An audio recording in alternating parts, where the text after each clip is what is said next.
con nuestro saludo, el saludo habitual, le damos la bienvenida a todos los estudiantes de la enseñanza media superior, 12º grado, tercer año de la educación técnica y profesional, los últimos semestres de la facultad, o sea, de la educación de adultos, y también a todos los amigos televidentes que sintonizan este programa con diferentes objetivos, sobre todo el de mantener en activo los conocimientos y preservar la cultura. La cultura es identidad y es importantísimo preservar nuestra cultura porque también preservamos quiénes somos.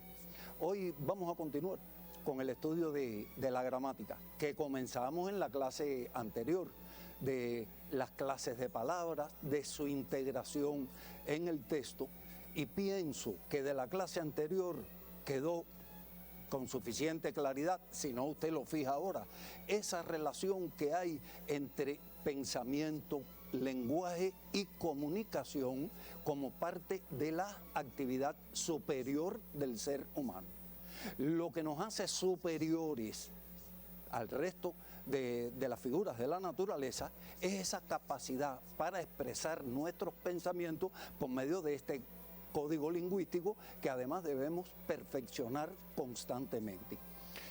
Habíamos hablado también del arte como manifestación también del pensamiento, como expresión de sentimientos, pero por medio de imágenes, que además recordamos en la clase anterior que habíamos visto algunas pinturas rupestres. Bueno, pues ahora yo les voy a mostrar otras, y fíjense en estas imágenes que les estoy mostrando en la diapositiva.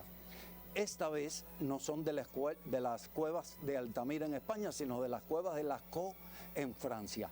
Mire usted la imagen, fíjese, mírela con detenimiento, porque hay algo novedoso en estas imágenes.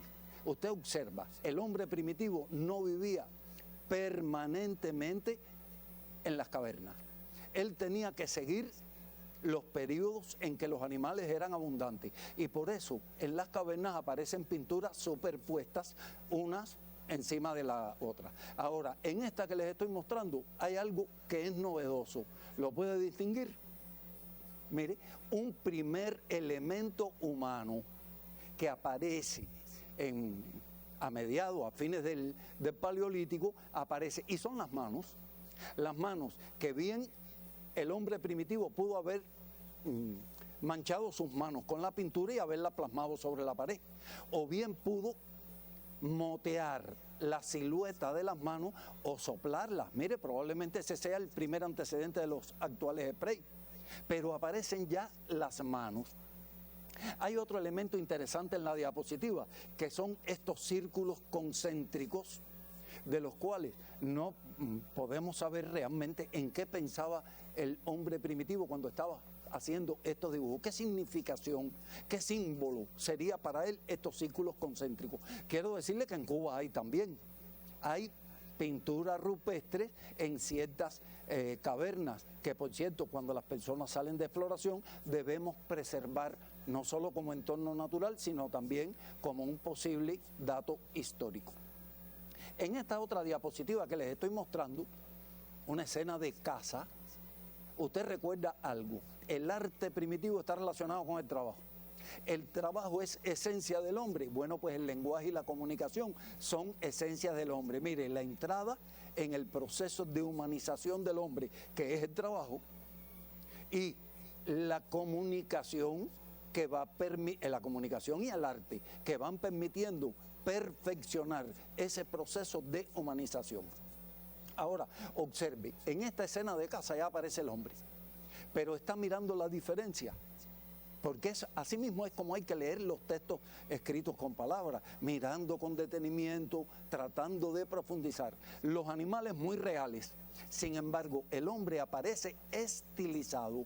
No es un retrato de un hombre primitivo, como es natural. Miren la estilización, ahí aparecen las armas, en estas figuras, el arco y la flecha, que pone de manifiesto cómo el trabajo contribuyó al proceso de humanización del hombre.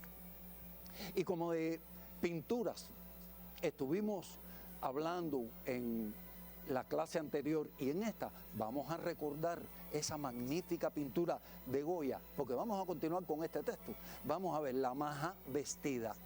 Vuelvo a insistir en que usted mire el cuadro con detenimiento, fíjense en el ropaje, en la transparencia, en la sensualidad que tiene la figura. Observe la mirada, parece que nos está mirando. Sin embargo, en su texto, en el texto, las notas que Martí escribe, dice: no piensa en un hombre, sueña. Es como una mirada perdida, pero está dirigida al espectador. La maja vestida. Y precisamente de los apuntes de Martí nos había quedado como tarea que usted hiciera algo. Vamos a ver el texto ahí en pantalla nuevamente. Recuerde que la tarea consistía en extraer una forma verbal regular y una irregular. Cuando usted tiene este proceso en un examen, ¿usted qué es lo que busca? Todas las formas verbales posibles. Y luego va analizando y definiendo cuáles son regulares y cuáles son irregulares. Vamos a ver, tenemos ahí la forma yo, mire bien la ortografía. Tenemos ahí la forma verbal piensa, tenemos la forma verbal sueña y la forma verbal quiso. En este bellísimo texto, que miren cómo él va describiendo todo el físico de esta mujer, dice Martí que a lo mejor, quizás, acaso Goya quiso vestir con figura humana a Venus, precisamente la diosa del amor y de la belleza en la mitología antigua, tanto griega como latina. Así que de ahí usted trajo los verbos. Bueno, pues mire, ahí los tiene. ¿Qué solución usted dio? ¿Qué respuesta? Tenemos la forma verbal yo, es un verbo regular, está en indicativo, en pretérito, en singular, en tercera persona. Tiene la forma verbal piensa. Este es un verbo irregular porque fíjese, cuando nos remitimos a su infinitivo, pensar, la del lexema del infinitivo se cambia por el dictongo IE y por tanto es una irregularidad de carácter vocálico. Está en indicativo, en presente, en singular, en tercera persona. Tenemos la forma verbal sueña, también es irregular, también es irregularidad vocálica. Fíjense que viene de soñar, pero ahora es la O que se cambia por el dictongo UE, indicativo presente, singular, tercera persona. Y tenemos la forma verbal quiso, que es irregular, pero fíjense que esta irregularidad es muy particular en el tiempo pretérito. Son los llamados pretéritos llanos. Lo más importante es el cambio de acento, aunque tiene otras irregularidades y por tanto es una irregularidad mixta. Está en indicativo, en pretérito, en singular y en tercera persona. Pues bien, de acuerdo con lo anterior, entonces es que debemos entrar en la categoría verbo. Verbo, palabra imprescindible en el idioma. El verbo que ya sabemos que expresa acción, pasión, estado, pero los verbos que además, sin los verbos, no tendríamos ese otro nivel en la construcción textual que es la oración, porque el verbo es una palabra oracional por excelencia. Vamos a ver en esta diapositiva que a usted, si le interesa, usted la puede copiar, usted por lo menos me va a oír decirlo. Verbo es una clase de palabra o categoría gramatical. El verbo expresa en sentido muy general comportamiento del sujeto, aunque hay oraciones en que el comportamiento del sujeto está minimizado, como por ejemplo en el caso de las atributivas. El verbo puede significar acción, pasión, estado o proceso y es además una palabra variable. Yo insistiría, es la palabra más variable del idioma. A causa, usted vio para usted 4 accidentes, pero realmente son 6. Vamos a darle breve tiempo para si a usted le interesa copiar, pero por lo menos leer y profundizar en este contenido.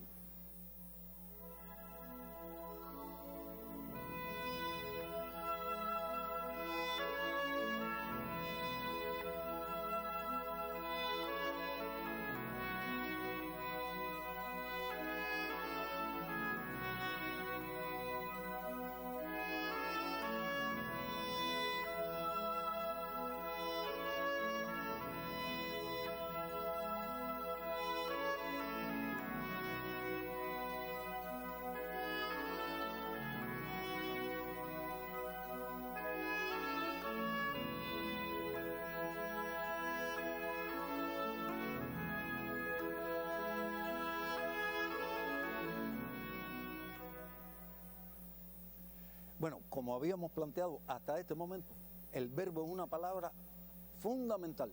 En todo el inventario de voces del idioma, el verbo es palabra principal. ¿A causa de qué? Vamos a verlo en esta diapositiva, que también usted puede copiar si le interesa. Veamos. El verbo es la palabra oracional por excelencia porque con el modo expresa la actitud del que habla. Es decir, eso es algo que siempre buscamos en las oraciones, la actitud del que habla. Es decir, la oración puede ser una oración interrogativa, puede ser una oración enunciativa, puede ser desiderativa, etcétera, etcétera, algo que usted conoce. El verbo ubica el contenido de la oración en un tiempo determinado, es decir, todo el contenido lo lleva o al presente, pasado o al futuro, que son los tiempos fundamentales, pero recuerde usted que en cada modo hay precisiones con el tiempo que vamos a estar viendo en la clase de hoy.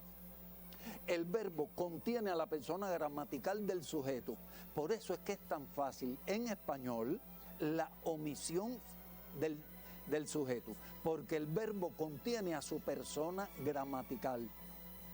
El verbo es el centro gramatical del predicado en cualquier caso y núcleo de sus complementos, de los complementos verbales que amplían, enriquecen la significación verbal. Vamos a darle breve tiempo porque esta diapositiva es muy importante porque incluye esa caracterización del verbo.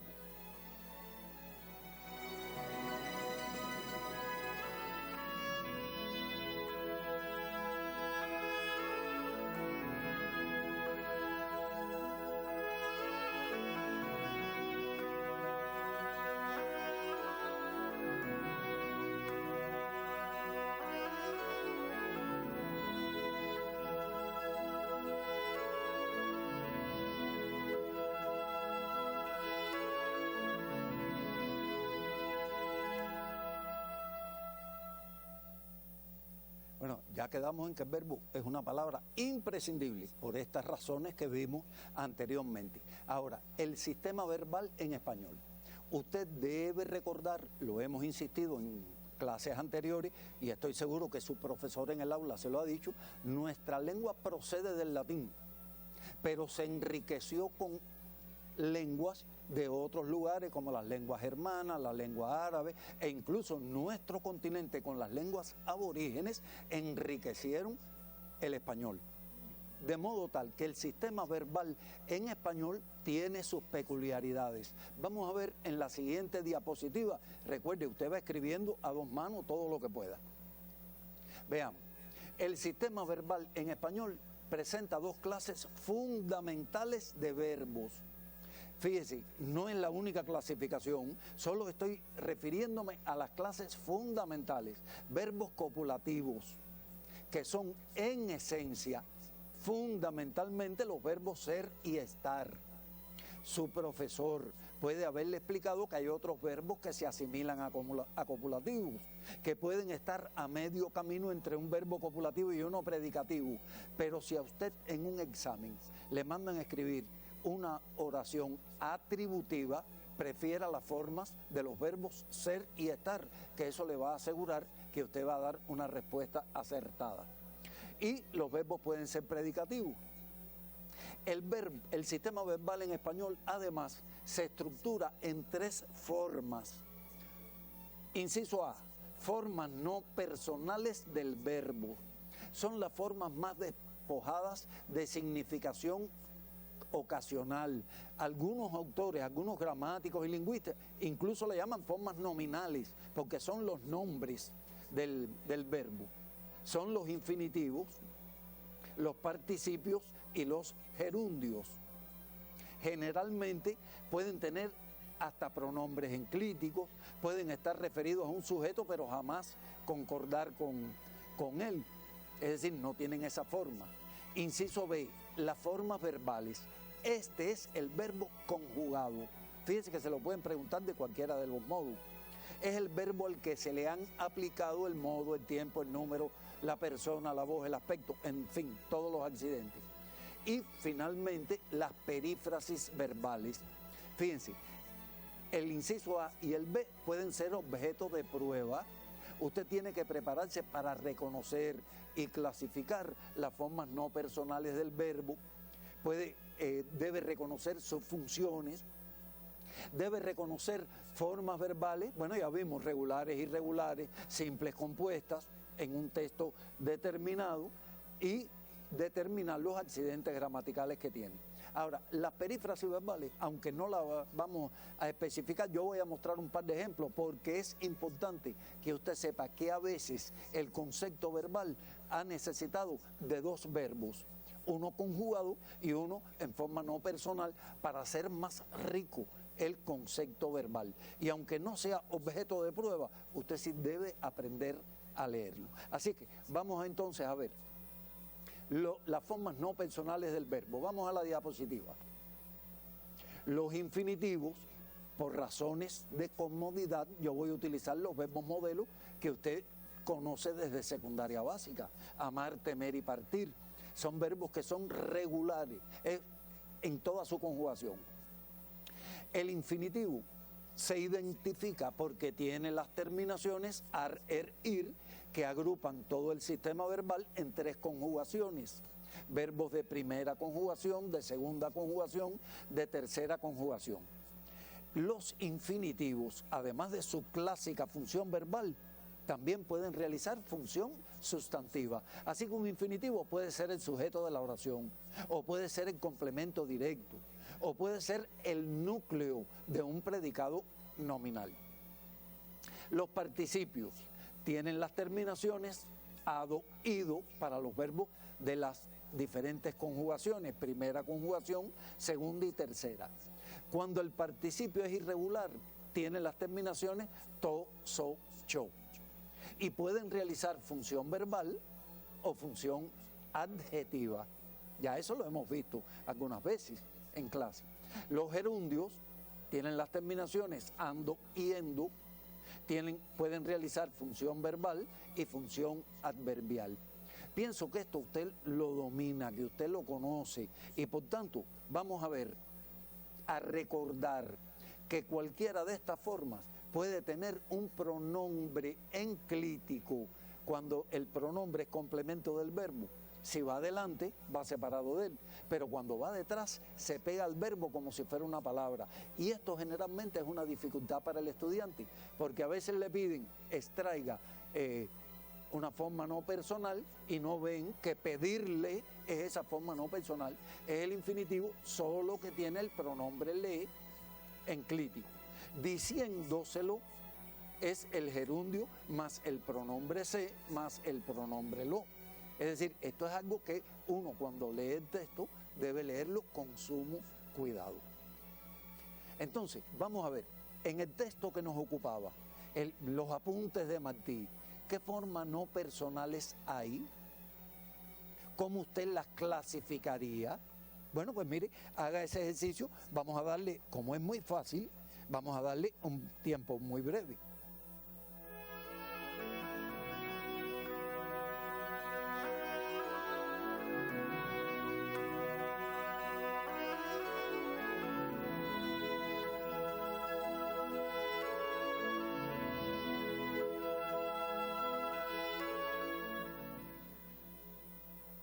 Bueno, pues entonces, mire ahí, encendida mejilla, encendida, participio en función adjetiva, y observe que al estar en función adjetiva concuerda con el sustantivo al cual acompaña. Tenemos ahí afilada boca. Claro, observe cómo él está en una serie donde hay dos adjetivos y él, ese participio que está en función adjetiva completando la serie. Tenemos entonces ahí vestir y darle. Fíjense que yo marqué el infinitivo para que usted lo viera, pero tiene el pronombre enclítico, ¿verdad? Que están en función verbal. Bien, entonces ese es un trabajo que puede salir en las pruebas. Así que vamos a recordar ahora, vamos a recordar entonces los modos de acción. Son tres en español. El modo indicativo, esto es algo que usted conoce, yo lo estoy poniendo ahí, pienso que no tiene que copiarlo. Tiene 5 tiempos simples y 5 tiempos compuestos.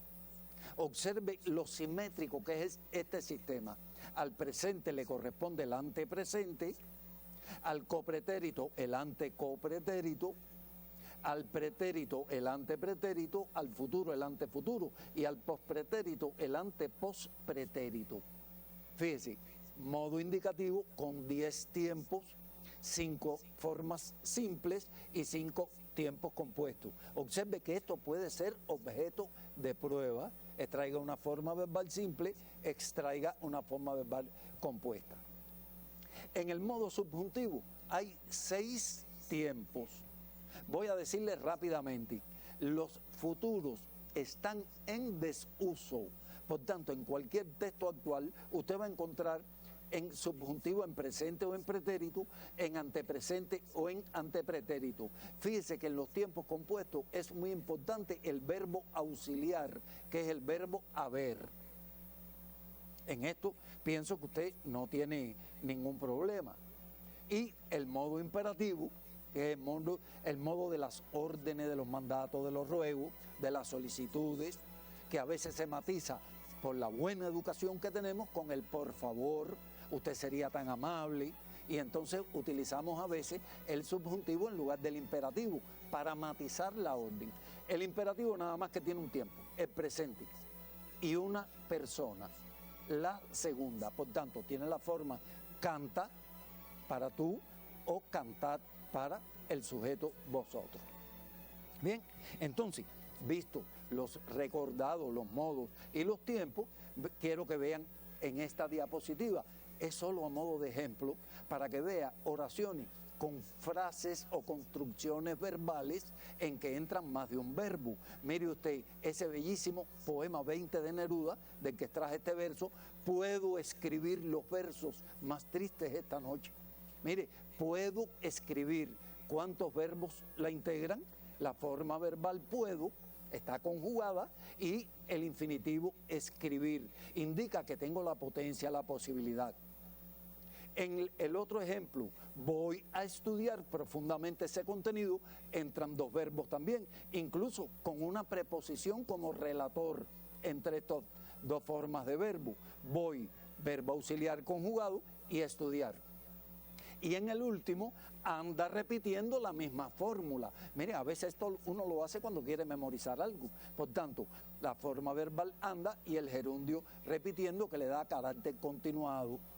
Así que, fíjese, hemos recordado todo lo de los tiempos verbales y vamos entonces a dejar un trabajito independiente, muy sencillo, porque usted en toda la semana debe estar estudiando y profundizando.